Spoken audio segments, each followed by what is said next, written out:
Esta conferencia comenzará a grabarse. So, welcome to this session of the European Alliance Against Coronavirus Forum, today in collaboration with the initiative Transformemos Europa. It's the future of Europe, okay? And covering a really critical subject, okay?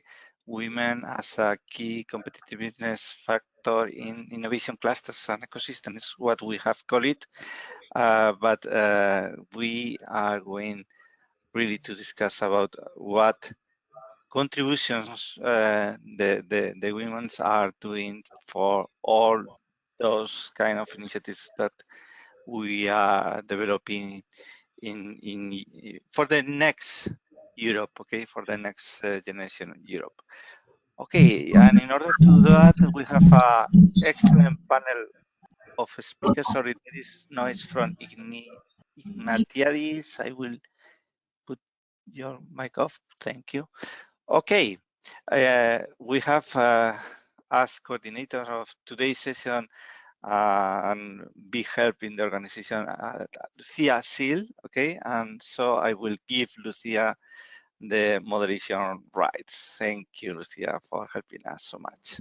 Thank you. Thank you very much, Antonio, for the introduction, and welcome to this session. It is actually the third of a kind within the European Alliance Against Coronavirus morning sessions dedicated to the topic of women as a key competitiveness clusters factor in clusters and ecosystems. Today, we are very happy to have with us very interesting and experienced speakers that I would like to briefly introduce. First, will take the floor Dana Puya-Morel from DG Grow, the unit on SME policy, followed by Nathalie da Silva, coordinating the Women for Energy Network, then Tina Olsson from Sweden, representing the Sustainable Steel region, and last but not least, Mirela Grețipuiu from the Romanian Textile Concept cluster. Without much further ado, I would like to invite you, Dana, to take the floor and shortly introduce what you are doing in this relation at the European Commission DG Grow. Thank you. All right, thank you. I'm very happy to be with you here today. Thank you for the invitation.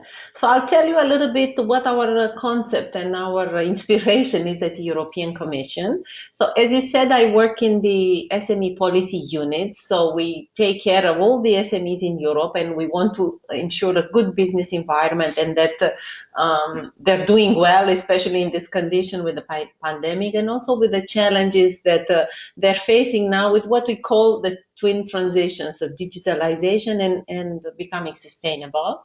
So that's the general framework. And in that, I work particularly on entrepreneurship education because we put a lot of emphasis on educating in a broader concept, on this learning for the entrepreneurs. And we have this very nice framework. It's called the European Entrepreneurship Framework. In short, we call it Entrecomp. And there are some competencies there that we believe not only entrepreneurs should have, but all citizens. Because yes, it's nice you become an entrepreneur, but you can be the entrepreneurial teacher or the entrepreneurial nurse or the entrepreneurial child. So we have this entrepreneurship competence, and we really have a lot of programs that try to communicate and equip and give these competencies to all European citizens. So in particular, of course, women. So we pay particular attention to women in this learning environment. So we want women to get these competencies and to get whatever they feel they need to become the best version of themselves. So I really want to emphasize that in our view, what we want women to achieve their full potential. So all the programs that we put in place, it's not a lot because, funding is limited, but whatever initiatives we put in place, this is the core of it. The concept is that we really want women to become the best that they can be. and they have competencies, they have a lot of already a lot of knowledge, attitude, skills, everything is there. We just want to bring that out. So this is why we put in place, for instance, WeGate is a big network, if you want, because we know that women tend to have smaller networks. They usually start with family and friends when they do business. So we put WeGate in place because we wanted to have this network, this almost like a one-stop shop where we wanted women to converge and to do business and to do maybe exchange it, but also to benefit from mentoring and coaching. And I have to say that we put a lot of emphasis on mentoring and coaching because this is what brings potential out. This is where you find out who you are and what you want to do next. So we put that in place. And now we have another project that I'm very proud because it's a little bit my baby. So we want to also go for the girls because I met a lot of women entrepreneurs. And first they say, yes, we want, financial literacy classes, we want mentoring, all this, so that we try to put in place. But then I see a concept there on confidence. I see something that they're not so confident. And some studies show that, if you ask men and women, men would be much more confident, and women would say, no, I have only 80% the competencies, or no, I'm lacking some skills. So we want to boost this confidence. So I'm putting a program in place now where we're going to actually go for the girls as well. So we're going to have some workshops, but we're going to start with the girls. So we're going to be girls and women, and at some point they will merge. So there will be some workshop where we want them to acquire and to boost this entrepreneurship competence that I talked to you about, also the digital competence. And we have another nice framework, it's called DCOMP, where it says like what are the areas where we need to go in this digital area, and also confidence. And also all of this, it's the framework is that we want more women in STEM because we have girls. So girls, they do the studies. The numbers are not so uh, different when you look at schools. But then, when you go later, 10 years after they finish school, the gap widens. So we want to have more women in STEM. And we see that we have a colleague from Sweden, and I heard the other day an MEP from Sweden saying, but look, in Sweden, women have the choice.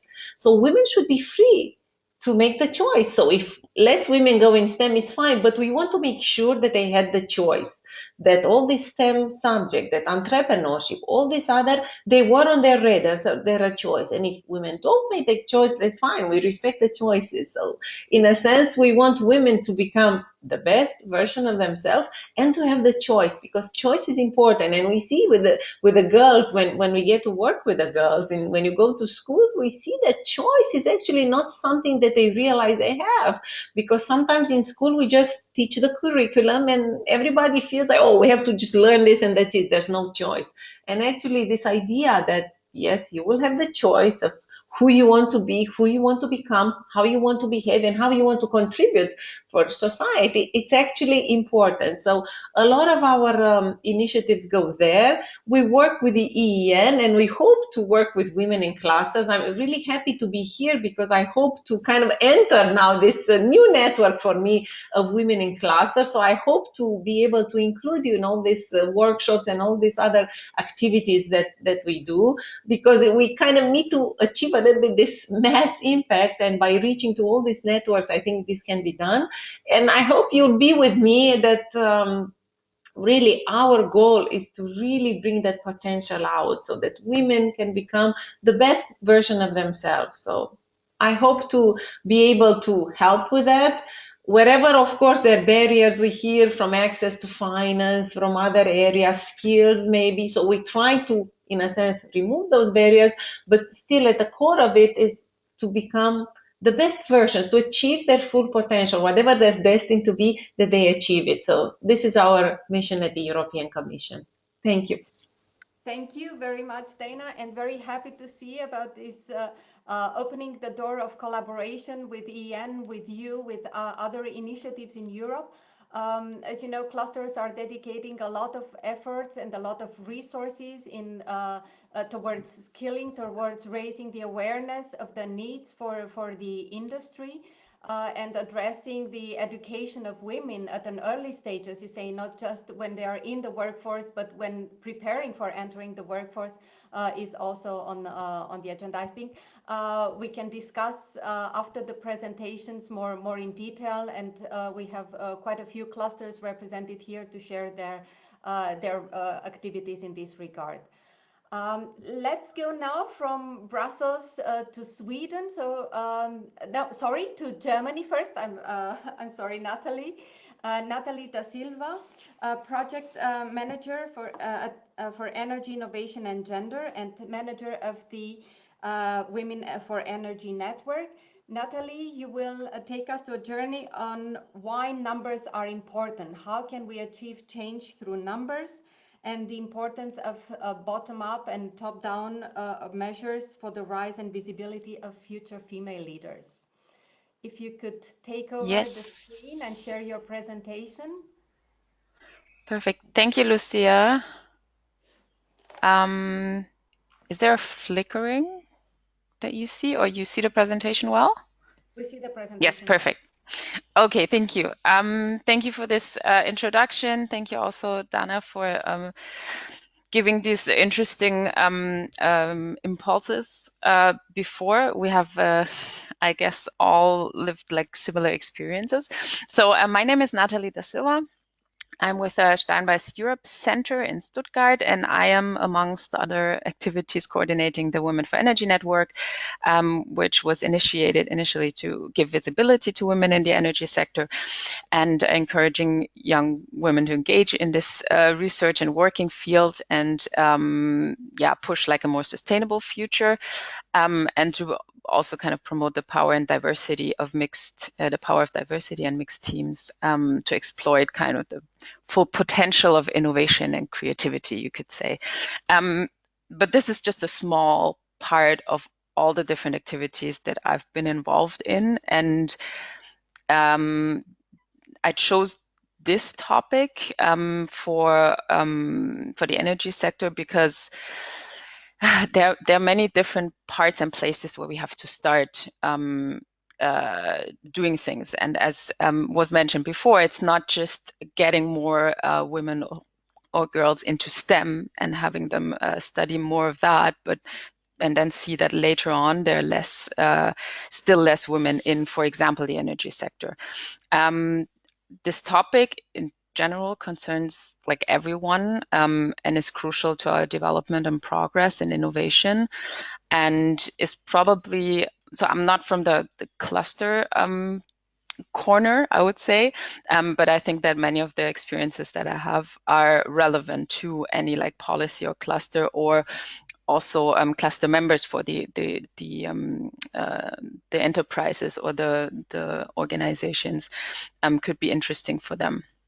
So I will present a few or give examples for top-down initiatives and bottom-up measures to, as I said, to increase the visibility of future female leaders, because this is super important, as we have seen in many different projects and initiatives so far. So let me start. No, this is not working. I try like this. Okay, just a quick overview for women in energy. There's still very, very, or much less women working in the energy sector than in other sectors. We have around, I think, total overall is about like 30, almost 30%, but most of the, no, 25, most of the, then, yeah, no, that's another detail I don't need to share. But you can see here on the right, for example, that the percentage of female inventors in the energy sector and energy technologies is the highest at 25%. That's in 2016 in chemistry, and then health follows with like 22.5%. But that's still very low. That's less than a third, which is very sad still in the later 2000s. So there's still very little women in the executive boards of energy or utility companies, and there are there's still perceptions a lot, and we have that in very different projects, that there are not enough women, or that women face many barriers when they want to go into the energy sector. So just to set like the baseline, and like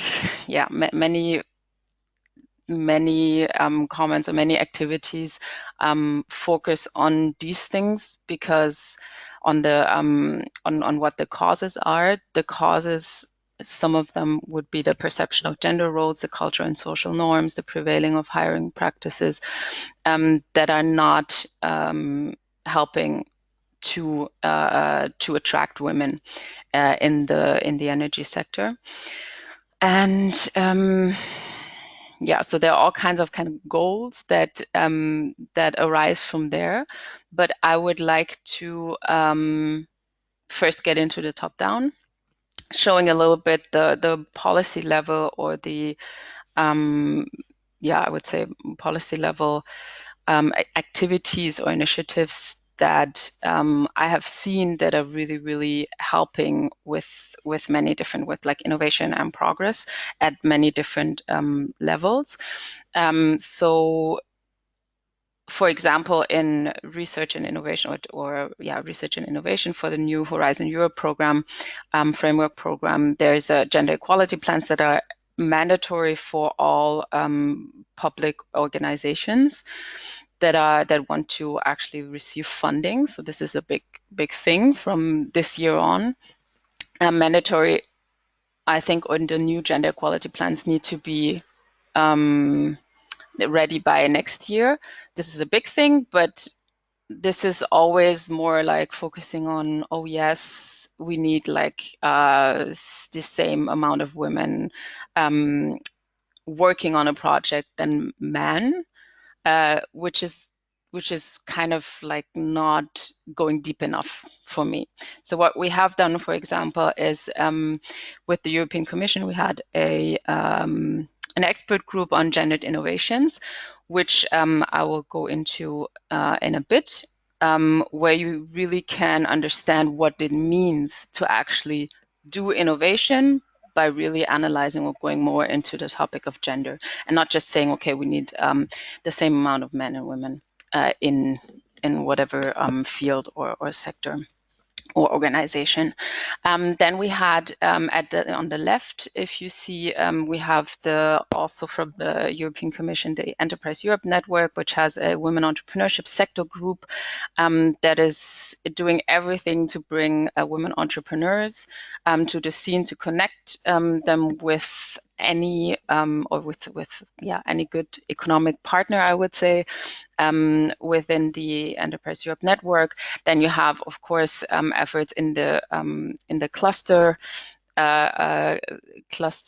part, you could say, where mainstreaming gender is also pushed or promoted. And just to get into the gendered innovations that I just mentioned, it's super important to understand that that you can get much more innovation if you have a look at not only gender but like intersectional factors. But that's another big topic in all sectors. Yeah, so it's not just about climate change. You have a biodiversity that is greatly affected by climate change, for example, where you have like only female turtles being born now because of the rise of the temperature of the water, for example. It's important for all the AI topics, for everything that is coming in new technologies with like facial recognition. It's important, it's relevant for mobility patterns, it's relevant for even waste disposal, for healthcare anyway, and for, of course, and for investments, the investment sector, as also Dana mentioned before. And if you look at this, like this publication, I have a selection of links in the end. It's really interesting also for companies or organizations in general, also research organizations, to understand better what it means to look at gender when you want to innovate. And there's a collection of terms and also of methods that you can use in research and innovation. Like the most general would be analyzing sex and analyzing gender, but there are also intersectional approaches. You can like kind of re-engineer the whole innovation process, co-creation and participatory research. You can do gender impact assessment, and you have you have case studies where you can see what it means to actually implement this. So very interesting. And then bottom up is more of what I understand, more of like the projects that we do, and you could say grassroots movements, where you try to mobilize a strong base, which is super important because you need, this is where like you want to attract the people, right? One thing is to give how do you say, to give the need that people change, like to force, or change the requirements. That's what I want to say. Change the requirements so only people who are actually following, you could say, equality or gender mainstreaming rules can access finance, for example. But then you also need a strong base who's actually working, who's working on the projects, who's implementing the activities. And we have seen in many different projects that we need female speakers to appear on every conference, on every event, for others to be inspired. We need role models to show their stories, to make other women also want to maybe have the same experience and do the same. We definitely need a much better networking culture and referral culture among women, but also among women and men. So you need the visibility, and then you need to connect people more in order to change the current numbers, you could say. And then yes, you need open and you need closed forums, because people sometimes want to exchange in like smaller groups. I'm not sure if you have experienced this, but then also open forums where you openly discuss all these topics and issues. And that's it. I thank you for listening. I have put a few interesting links underneath. Thank you. And with that, I give over to Lucia. Thank you very much, Natalie. Super, super interesting, and thank you for emphasizing as well on the numbers. I think when we're looking at them, we realize how much work is still to do ahead of us all, women and men, to change the situation. Thank you for this insight into the energy sector and for the link share. I myself asked for the links while you were speaking, but we will make sure that these are put here and also shared with the presentation. So now we go from the energy sector to the steel sector, to the steel industry in Sweden. And I would like to invite now Tina, also representative of the Sustainable Steel region, to share your experiences in your region, in your country. Tina, the floor is yours. Oh, thank you. I share my presentation. Go to the...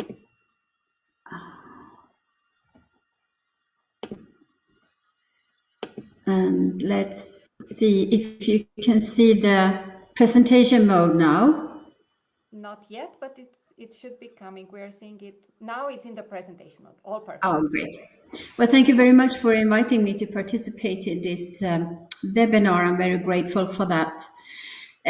So I represent the Sustainable Steel region, which is a new adjusted cluster just in the cradle, started to be building up the activities, and it's the new cluster after the 18-year-old triple steelix that has been working for the steel and engineering industries with innovation together with business, municipalities, the public organizations and the academy. So what I would like to share with you today is 4 activities that I've been working on together with my colleagues and together with other cluster organizations since 2017. So it's about the Young Global Center of Excellence on Advanced Steel.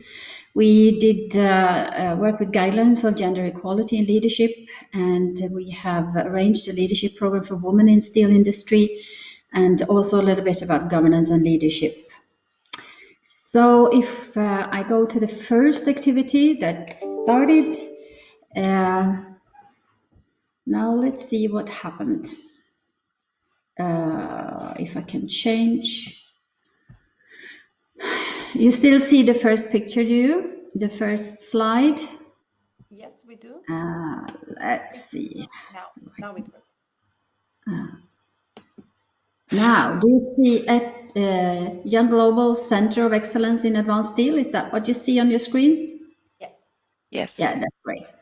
Well, this is an activity that started in 2015. It's a unique initiative owing much of its success to strong partnership between academy, industry, and society. It was a 2-week physical meeting to where we invited PhD students from universities all over the world. And because of the pandemic, it turned into 4 webinars last autumn with interactive industry visits where we used VR techniques. So all the participants could join and visit the steel industries that was involved.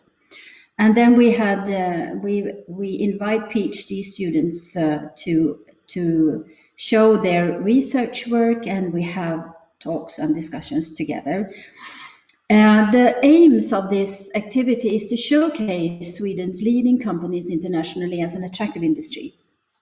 Also, to build strong alliances between universities, industries, PhD students, and researchers.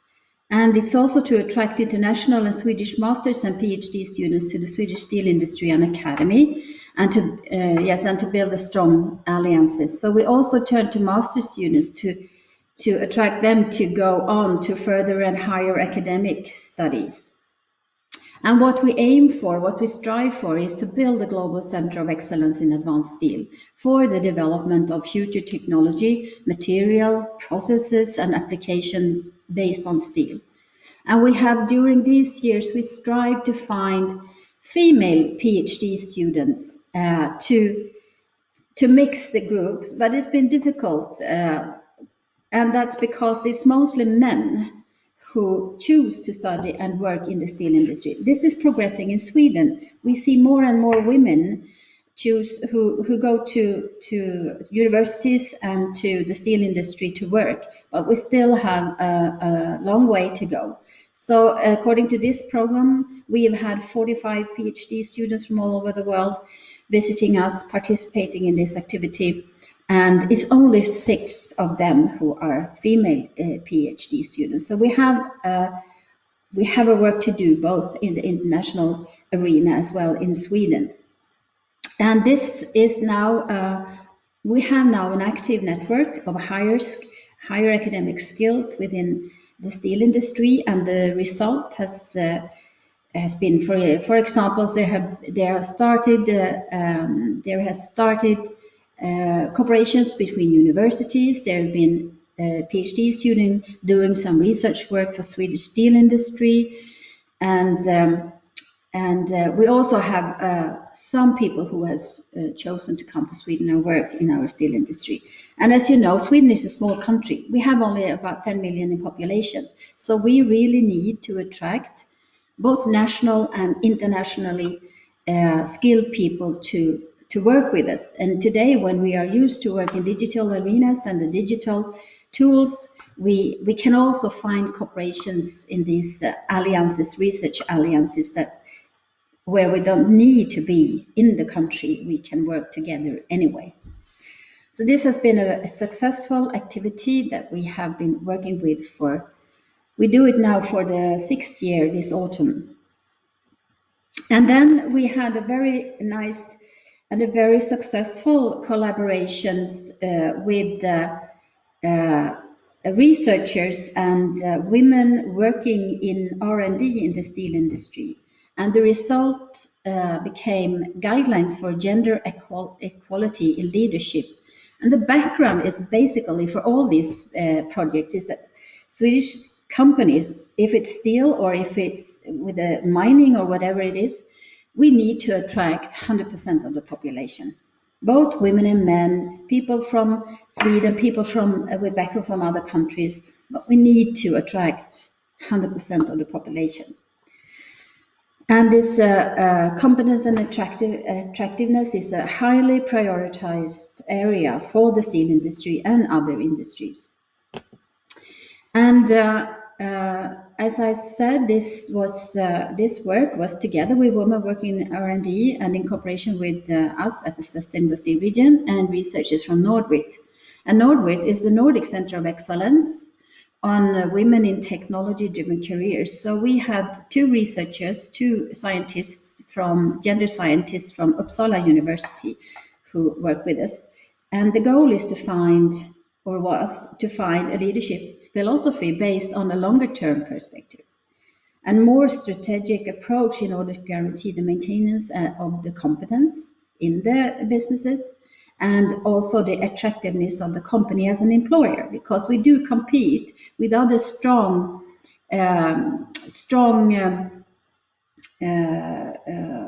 companies like Google, like IKEA, like H&M. Young people think it's trendy to work there, and maybe they choose to go to these strong companies instead of the steel industry. So also to work with attractiveness as a company employer is very important.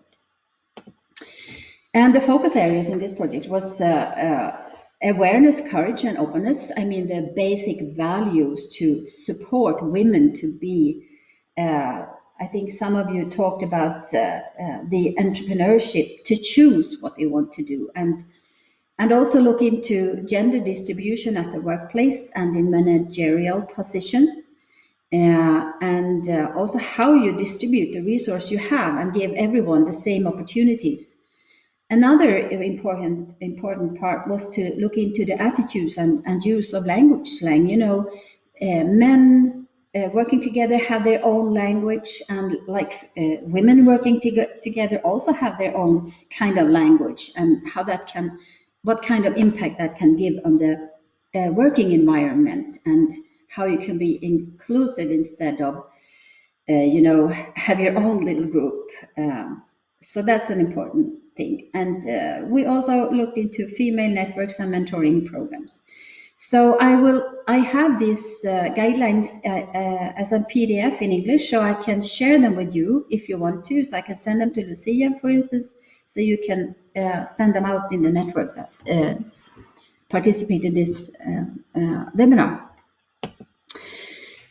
We started also a leadership program for women in industry, and it's basically the same background as I talked about earlier. The purpose was to extend the individual toolbox to strengthen the leadership of yourself and others, and to build an active and long-lasting network amongst these participating women. We had a group that participated, and they were leaders in different kind of industries. It was not only the steel industry, and it was a crossover sharing program, which was very interesting.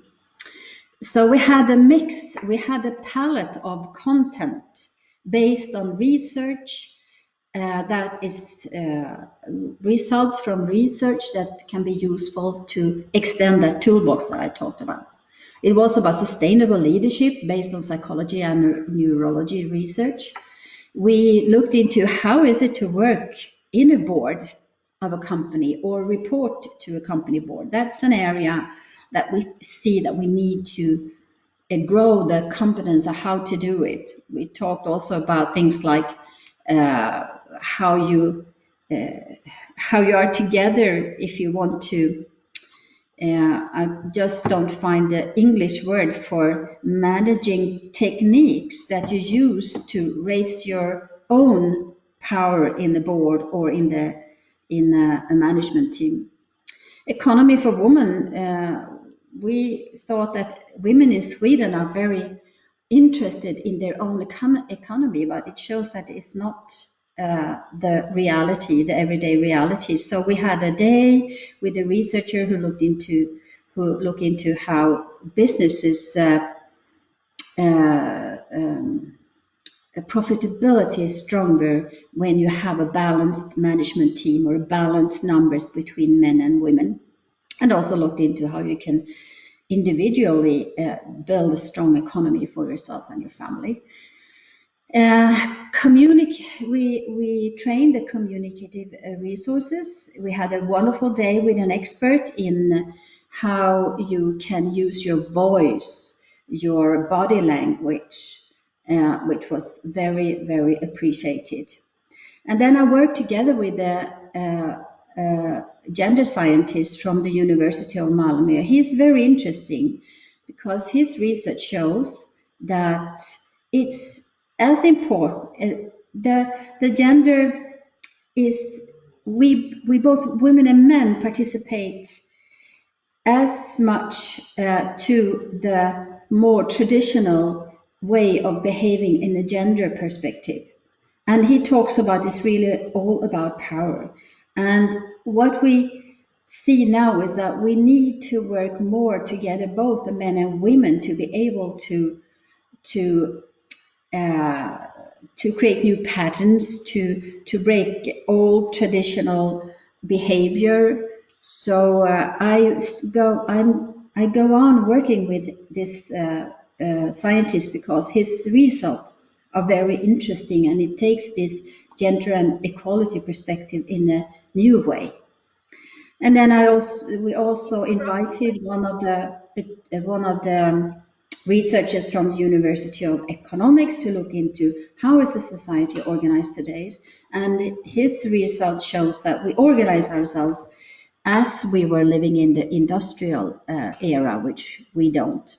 So this program, we got very good evaluation, and we had the reunion a couple of weeks ago, and the network is working, and now these women leaders are taking over the network themselves, and they go on working together. Tina, I'm sorry to interrupt you, but we have to ensure, a balanced time for everyone and also some time for the Sorry. discussion.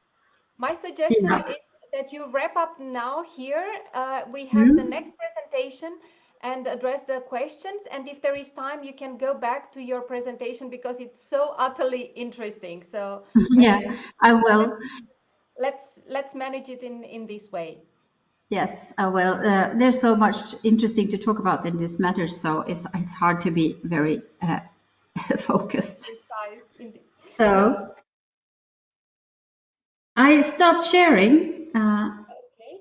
Thank you. Yeah. Thank you very much. Thank you very much for this. And I'm sure we're going to get back to you with the questions. But now let's go to Mirela Gretipuiu from Romanian Textile Concept Cluster, who's going to speak to us or present to us an Erasmus Plus project about women in power. So it's all about power, as you said, Tina, but let's see how does this reflect for women in traditional sectors in terms of leadership and empowerment. So Mirela, the floor is yours for the next 10 minutes, and then we go to questions and see further exchanging learnings. Thank you. Yes, thank you very much, and I will try to be as brief as possible. I will go through my presentation very quickly. So I'm representing a textile cluster from Romania, and I will jump straight to the project. As you said, it's an Erasmus Plus project called Women in Power, and it was developed by a consortium, European consortium composed by 7 VET providers, clusters, and professional women associations from Spain, Lithuania, United Kingdom, Romania, and Malta. And it came around having as a background, of course, the empowerment of women at a global scale, the trend of more working women, of more women getting involved in the labor market, of women getting more and more education, and of course the studies that show that increasing women participation in the labor market will increase the GDPs of the respective countries. And although the EU has made significant progress in gender equality over the last decades, gender gaps remains, and in the labor market, women are still overrepresented in certain sectors of activities and in lower paid activities, and underrepresented in decision-making positions. So taking all this into account, Women in Power wanted to come up as a tool to support equality in the corporate boardrooms by giving women working in traditional sectors, in our case, the opportunity to acquire abilities and competencies that will enhance their skills, their sectoral skills, and make it possible for them to reach top executive roles. So the first objective of the project was to provide the analysis of women's underrepresentation on boards of directors and other executive roles in traditional sectors. And we made an analysis based on two perspectives. On one hand, women who have already broken the glass ceiling, and the other hand, women who have been working in the sectors but could not advance in their career. And the case studies were made by questionnaires that had common or similar questions, so that we could make a comparison between them. I will jump right to some of the barriers identified, and I will present some of them that have been mentioned in the presentations, even from today and from our previous meetings. And I will start with the skills, competencies, and abilities. And these are only the top answers chosen by the respondents. And 70% of them were the same for both categories interviewed. So both categories consider that a good manager should have both professional and managerial skills, and also good social abilities like communication, adaptability, and team spirit. Another barrier that we found is, as it was mentioned before, the self-confidence. And as we found strange that neither categories chose the self-confidence as an important skill for a good manager, we analyzed these answers a bit more. And they showed us a proof of a lack of self-confidence, and sometimes even not acknowledged. Another barrier that we that we analyzed is discrimination. And although the representative sample denoted a high perception of some natural constraints on the exercise of managerial functions, an aspect that struck us was the fact that some women are not yet fully aware of discrimination. And they even perpetuate some of the stereotypes. From the other direct barriers that we identified, the most important were the difficulty in finding the balance between work and personal life, and the lack of training, and that it was mentioned before, I think twice, the lack of guidance and mentoring, and the lack of female models. The final conclusion that can be drawn from the data analyzed is that there is a group of a complex group of factors that can hinder women in their advancement. And here are some of the key points that can support the continued professional development of women. There are preconceptions that are still being perpetuated, so everybody should be more educated in gender equality. Women may not be aware of all the opportunities they have and the support they have. Another conclusion was that a good manager should have at least basic notions of business strategy and management, also good organizational and good communication skills, and they should have notions of time and risk management. And also from the fact that women seem to be lacking self-confidence, training in confidence, self-belief, and assertiveness can help. So once the skills, competencies, and critical knowledge were identified, we developed a training course, which is available now online in several languages and is organized in 7 modules, each with a training on a specific topic. I will go very quickly through them.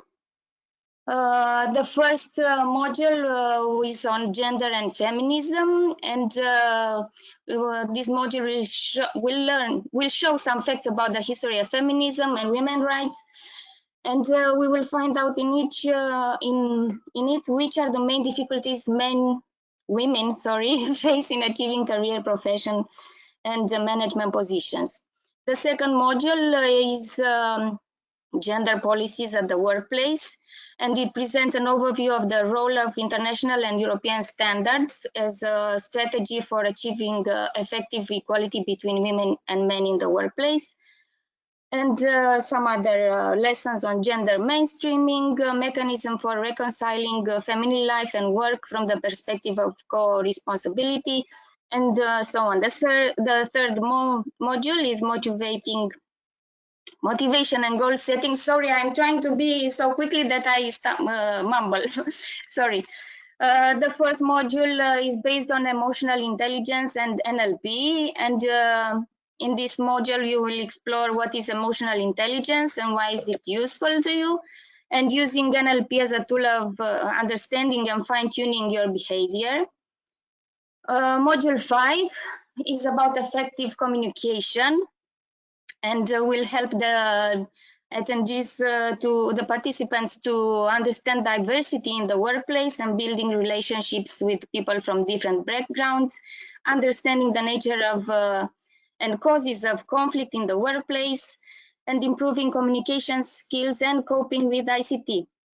Module 6 is management, leadership, and branding, and of course there are lessons focusing on female leadership.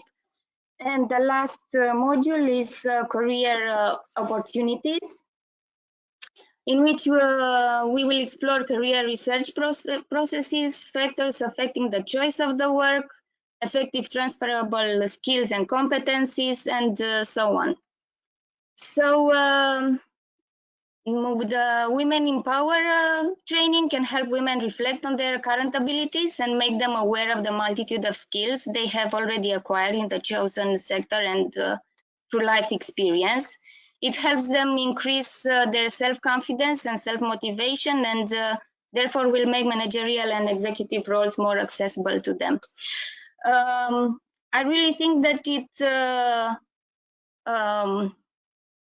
it comes back to what Mrs. Dana Puya-Morel said at the beginning, that this training can help women become the best version of themselves they can be.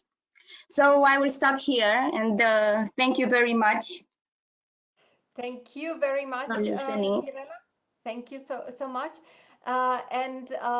Also, it would be great if you could share the link where this training is accessible here for the participants to see it, and we will also then put it as well in your final presentation that we can share afterwards on the ECCP.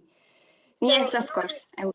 Thank you, and thank you for sharing your experience. I would like now to open the floor to a dialogue with the participants. I see that we have from Jaime Quesado a question that is somehow connected with the module on emotional intelligence and effective communication that you just mentioned. He asks, he mentions that the success of all this project is related to a sense of purpose and trust in terms of developing communities of value and excellence. From your experience, what has been the role and importance of women in such an agenda? Open question addressed to the speakers, but as well to other cluster participants in this round. Who would like to take the floor first or to answer first? Could you please just read the question again? Yeah. The question is, What has been the role and importance of women in creating communities of value and excellence? Clusters are about creating trust among their members, and is there any particular contribution that women have made to this process? Jaime, this is what I understand that you wanted to ask, right? Yes, thank you. It's a very open question, but I think that we can see for having a good balance between women and men in the business and in the industry. The values, the more what you say, the values of how we interact with each other, what kind of language we use, how we support each other, is growing and extending when we have this. When we have a good balance between women and men. But I think also it's important that now we are very many women who work with women for women to extend the number of women in boards or in the management team on SSC, in the management team in the industry, because when you start to working with the top management, then things happens out in the organization also. But to be able to get better results and maybe also earlier or faster in time, we need to work with both men and women. We have been working in Sweden for women, with women for many, many years. Now we need to work together, both women and men, because in the end, it's about the competitiveness and the innovation of the industries, whatever industry it is. So I think that's the most important thing. That's the next step to do now. So we start to work more with both women and men, people from Sweden, people from other countries, because we need the skills. We need it to be able to work with innovation and have strong companies for the future, and also meet the challenges we have in the society, the climate challenge and whatever we talk about. But the prioritized challenges, we need to work together to solve that. Thank you, Tina. May I just add that that Sweden is always very, very forward with everything, right? With especially with this topic, so that is great.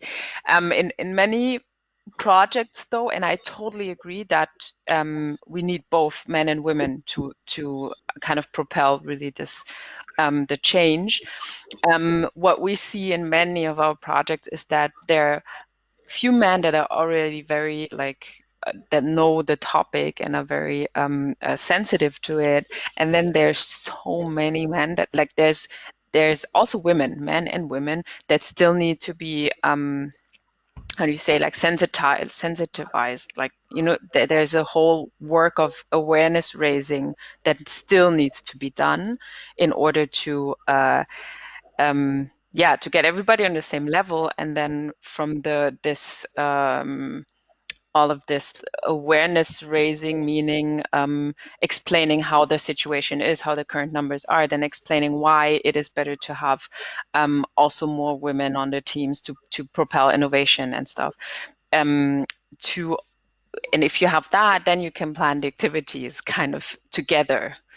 And before that, there's always kind of the women push. It feels like women are pushing it, but just to get everybody on the same level, I think there's a lot of awareness raising that still needs to be done. That is getting a big push now with the the European Commission making all these like mandatory changes, but also coming from the companies that are seeing that yes, we're not competitive anymore if we don't if we do not think about these topics. Yeah, that's it.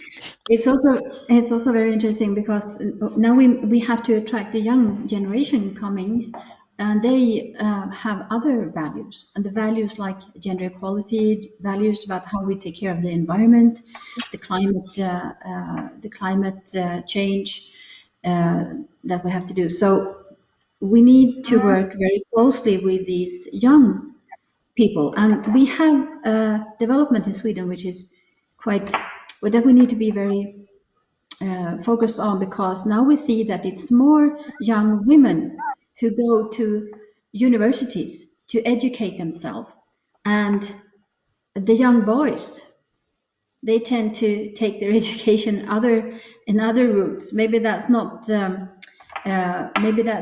something risky about that, but we also, that's why it's important to work with both women and men, so we can secure that we have a good high level of education in our population. And of course, the universities also have to adjust how they meet the young people to attract them there. So there's a major shift going on in the society today. And what's also interesting that I try to follow is that what's going to happen in the post-pandemic society, because now we have learned to work and live and enjoy ourselves together more in with the digital tools. What kind of impact will that have, and how is that going to look like, and how do we need to meet that, and also take care of the possibilities it gives. Thank you.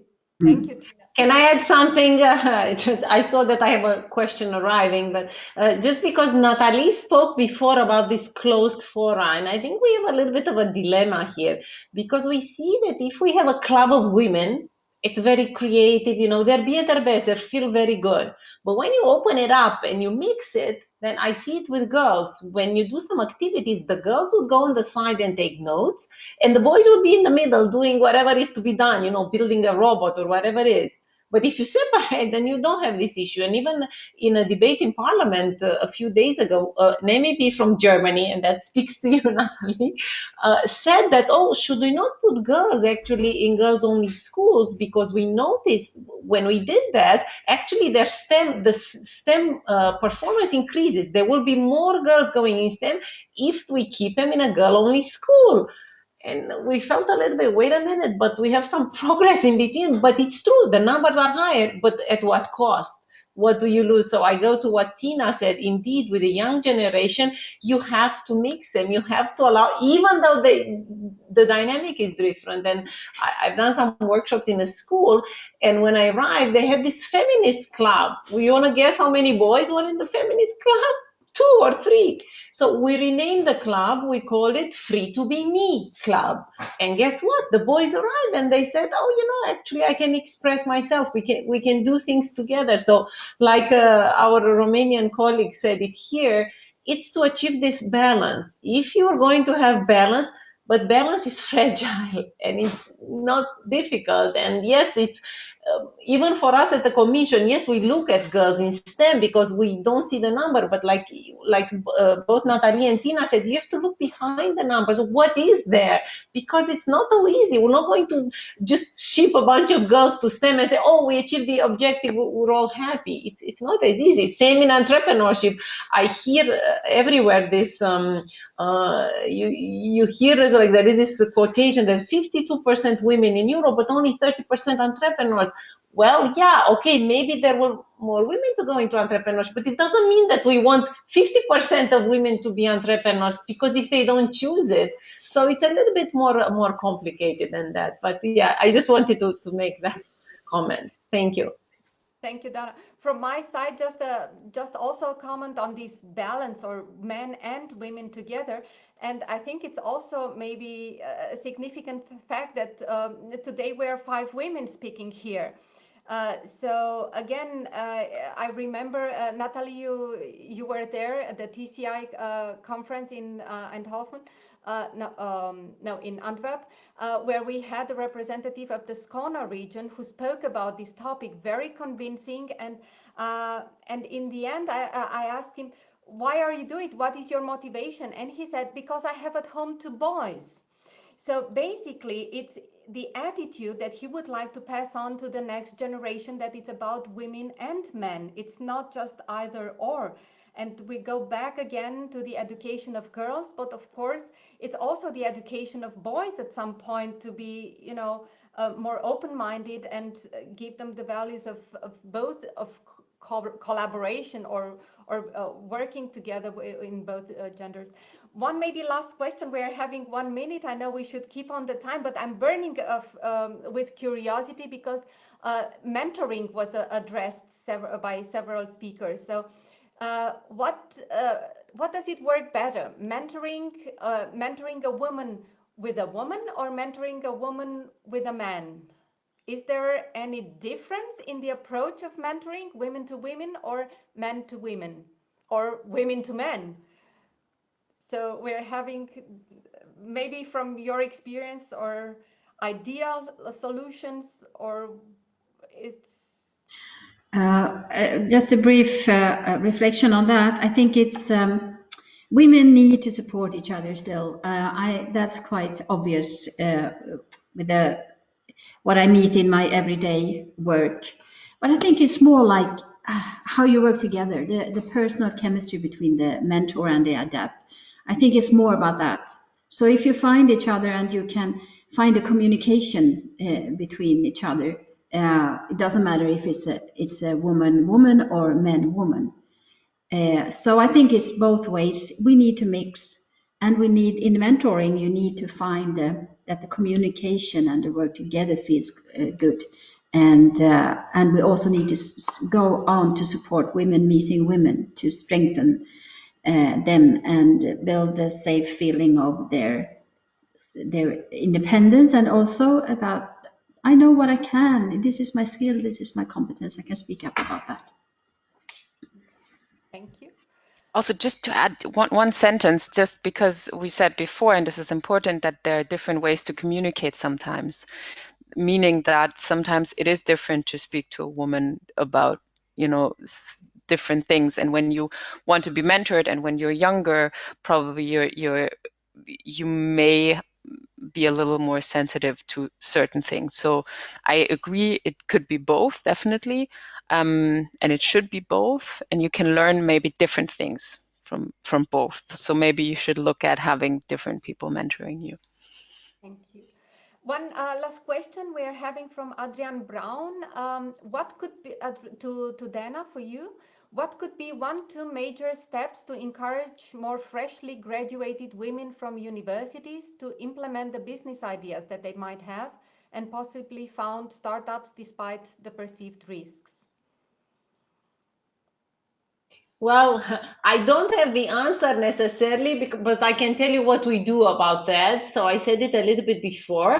So we try to implement what we call the entre-comp. It sounds a little bit boring. So we try to expose these competencies. So the entre-comp competencies are taking risks, spotting the opportunity, jumping when the resources, they're mobilizing the resources. So if women have all these competencies, or at least some of them, the attitude towards risk will change. So we try to expose to Entrecom. So we have, for instance, a project that's training the trainers in universities on Entrecom, but not only the entrepreneurship professors. It's if you can teach literature, you can teach mathematics. We want everybody to be exposed to the entrepreneurship framework so they can communicate to this. Yeah. So when we have this program for university, we try to get the younger kids, we try to get as early as kindergarten, so that if they're exposed to this framework, their attitude will change and they want to jump on the risk and having this vision and contributing to society, realizing that you can contribute to societies in different ways. So all this goes with sustainability and green thinking. So we want to expose, basically exposing them to the competency and exposing to the possibility. So that goes with what we saw in previous slides, to change the attitude towards risk, to change this. And this is how we change the stereotypes. We have to open it with this learning in a positive way, because if we go and say these are the stereotypes and let's break them down, it kind of feels like a war, and it's not going to be very positive in a sense. So yeah, so this is what we do. Thank you. I see Antonio appear taking on the moment to take over. From my side, thank you very much for being here today with us, and looking forward staying in touch further on and working together to achieve our goals, definitely. Antonio, back to you. Thank you very much, Lucia. I have learned a lot and I want to congratulate to you, but deeply, from my heart. I really think that I like the approach of mixing, having better results, mixing us, okay? And I'm sorry because I am speaking just at the end, and it would have been better if but I don't know. It's kind of difficult not to try to orient the conversation from my view if I go in the middle. So I try to respect your dialogue, but really congratulations for what you are doing, okay? And I'm really glad for this series of webinars that we are organizing through Lucia and for your participation. I really wonder what number of women are working on clusters. Lucia, I don't know if the ECCP sometime has studied that.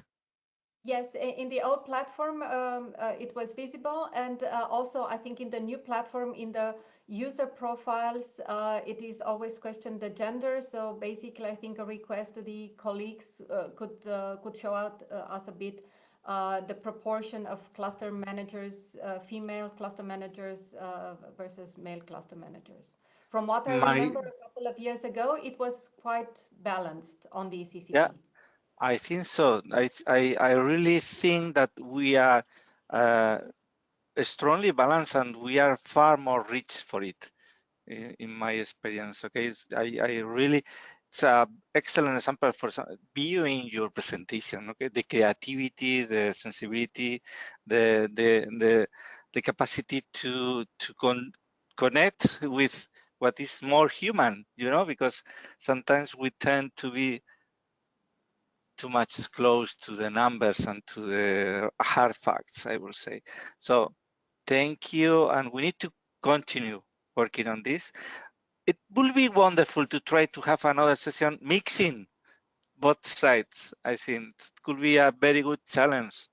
Okay, For sure. just to, yeah, we could make a special session on it, okay, and explore how can we, from our side, really effectively, not just speaking, but how can we really contribute to this new culture that we really need to help spread? Because I don't know in Sweden, but here in Spain, I don't know if we are going ahead. I'm not sure, totally sure. You know, sometimes for the young people, I have 2 young daughters. I doubt it. Okay, in fact, I know for sure that there are some teenagers that are going back, and that's something that really worries us, me. Okay, and that we need to think about. So thank you from my heart, and I hope to see you soon again. Thank you. Bye. Goodbye. Thank you. Bye. Thank Bye. you. Bye.